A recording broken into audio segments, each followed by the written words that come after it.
मुल्क में दहशत गर्दी का सिलसिला जारी है तो दूसरी तरफ दहशत गर्दों के खिलाफ पुलिस, लेवीज और दीगर सिक्योरिटी फोर्सेस के ऑपरेशंस भी जारी हैं, जिसकी वजह से दहशत गर्द पसपा होते नज़र आ रहे हैं। ताहम सॉफ्ट टारगेट देखकर दहशत गर्द मुतहरिक होते हैं और सिक्योरिटी फोर्सेस को नुकसान पहुंचाने की कोशिश करते हैं।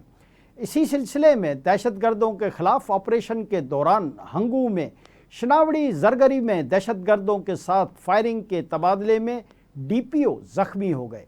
DPO मोहम्मद खान को डिस्ट्रिक्ट हेडक्वार्टर अस्पताल मुंतकिल कर दिया गया है।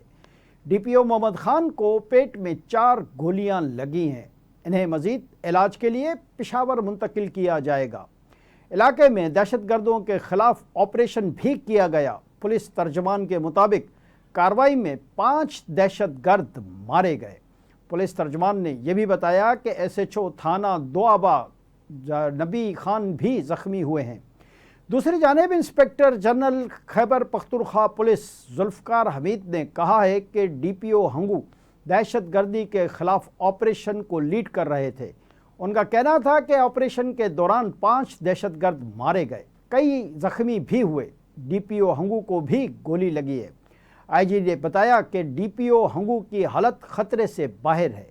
DPO से बात की है, उनके हौसले बुलंद हैं। IG जुल्फ़कार ने मज़ीद बताया कि पुलिस का अज़्म है कि दहशत गर्दों के ख़िलाफ़ कार्रवाइयाँ मौसर अंदाज में जारी रखेंगे।